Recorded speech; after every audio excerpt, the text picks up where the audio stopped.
ಇಲ್ಲಿರುವ ಈ ಲಿಂಗವನ್ನು ನಾವು ಸ್ಪರ್ಶ ದರ್ಶನ ಕೂಡ ಮಾಡಬಹುದು.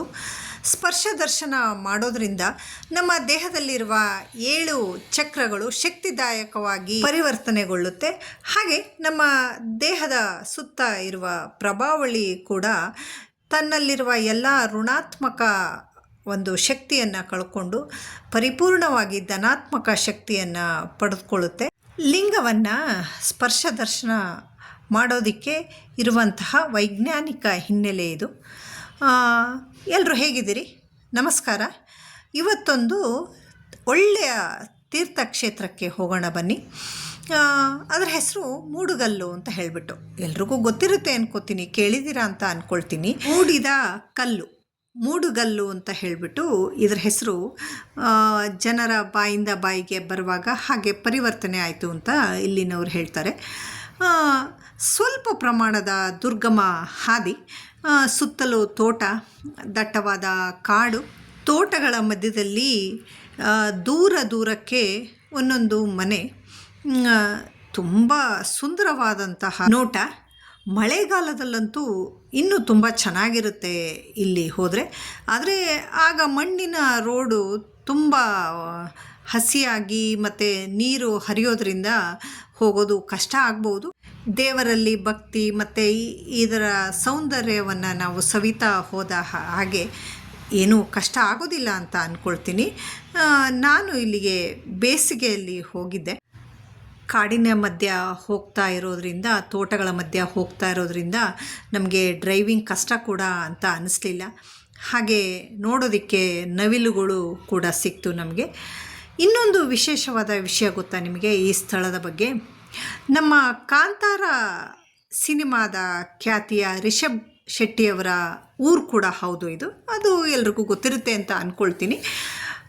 ಈ ದೇವಸ್ಥಾನದ ಸುತ್ತಮುತ್ತಲೂ ನಾವು ಸೂರ್ಯೋದಯ ಹಾಗೆ ಸೂರ್ಯಾಸ್ತ ಕೂಡ ನೋಡ್ಬೋದು. ಆಗುಂಬೆ ಬಿಟ್ಟರೆ ಇಲ್ಲಿ ಕೂಡ ಅತ್ಯಂತ ಸುಂದರವಾದ ಒಂದು ನೋಟ ನಮಗೆ ಸಿಗುತ್ತೆ.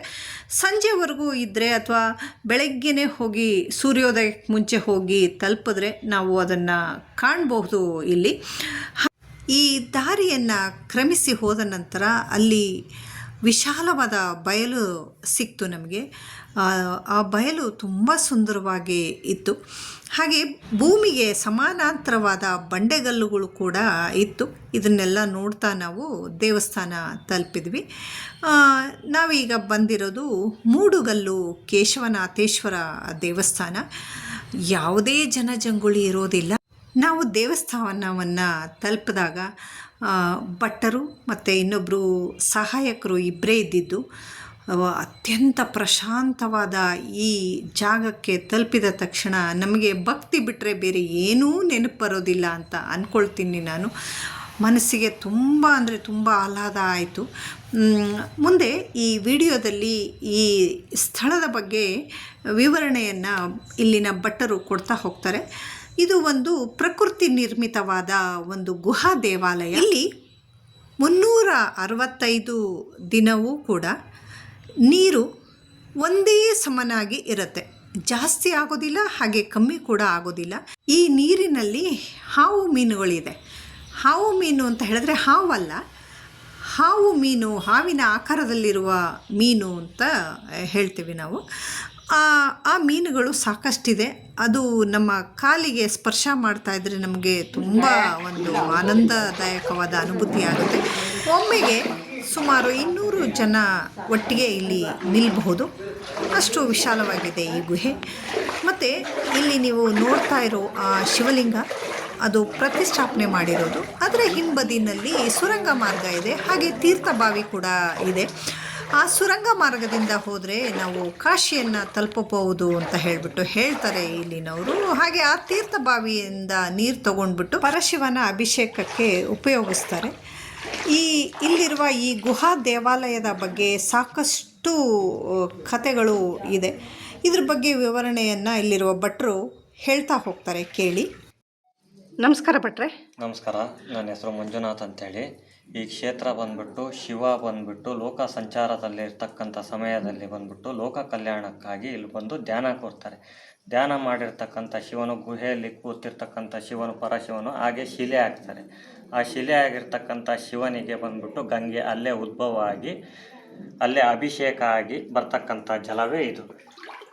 ಇಲ್ಲಿ ಅದು ತ್ರೇತಾಯುಗ ದ್ವಾಪರ ಯುಗದಿಂದನೂ ಇಲ್ಲಿ ಶಿವನಿಗೆ ಪೂಜೆ ನಡೀತಾ ಇತ್ತು. ಆದರೆ ಕಲಿಯುಗದಲ್ಲಿ ಮಾನವರು ಬಂದ್ಬಿಟ್ಟು ಪೂಜೆ ಮಾಡೋಕ್ಕಾಗಲ್ಲ ಒಳಗೋಗಿ ಅಂತೇಳಿ ಶಿವ ಬಂದ್ಬಿಟ್ಟು ಇಲ್ಲೇ ಉದ್ಭವ ಆಗಿದ್ದಾನೆ. ಇಲ್ಲಿ ನಾವು ಏನೇ ಇಷ್ಟ ಕಷ್ಟಗಳು ಏನೇ ಹೇಳ್ಕೊಂಡು ಪ್ರಾರ್ಥನೆ ಮಾಡ್ಕೊಂಡ್ರು ಆ ಒಳಗಿರ್ತಕ್ಕಂಥ ಆತ್ಮಲಿಂಗಕ್ಕೆ ಸಲ್ಲುತ್ತೆ. ಇಲ್ಲಿನ ವಿಶೇಷ ಬಂದ್ಬಿಟ್ಟು ನೀರು ಮತ್ತು ಮೀನು. ಇಲ್ಲಿನ ಸೂರ್ಯ ಮುಳುಗೋ ಟೈಮಲ್ಲಿ ಬಂದ್ಬಿಟ್ಟು ಸೂರ್ಯನ ರಶ್ಮಿ ಬಂದ್ಬಿಟ್ಟು ಈ ಶಿವನಿಗೆ ಬಂದ್ಬಿಟ್ಟು ಫೋಕಸ್ ಆಗುತ್ತೆ. ಇಲ್ಲಿನ ವಿಶೇಷ ಇದೆ. ಇಲ್ಲಿ ಯಾವುದು ಮಾನವ ನಿರ್ಮಿತ ಯಾವುದೂ ಇಲ್ಲ, ಎಲ್ಲ ದೇವ ನಿರ್ಮಿತನೇ ಇರೋದು. ಇದೊಂದು ಪ್ರತಿಷ್ಠಾಪನಾ ಲಿಂಗ ಮಾಡಿರ್ತಕ್ಕಂಥದ್ದು ಅಷ್ಟೇ. ಧನ್ಯವಾದಗಳು ಭಟ್ರ.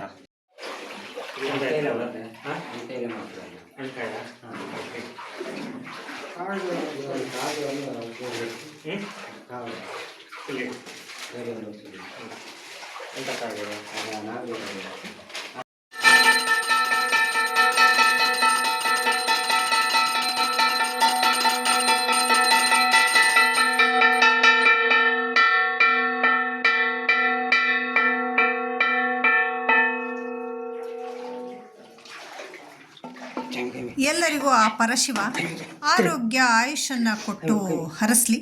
ನನ್ನ ಇವತ್ತಿನ ಈ ವಿಡಿಯೋ ನಿಮ್ಮೆಲ್ರಿಗೂ ಏನು ಅನ್ನಿಸ್ತು ಅಂತ ಹೇಳಿಬಿಟ್ಟು ಕಮೆಂಟ್ ಸೆಕ್ಷನಲ್ಲಿ ಕಮೆಂಟ್ ಮಾಡಿ ತಿಳಿಸಿ. ಮತ್ತೊಂದು ವಿಡಿಯೋ ಜೊತೆ ನಾನು ಮತ್ತೆ ನಿಮಗೆಲ್ರಿಗೂ ಸಿಗ್ತೇನೆ. ಧನ್ಯವಾದಗಳು. ಹರ ಹರ ಮಹಾದೇವ.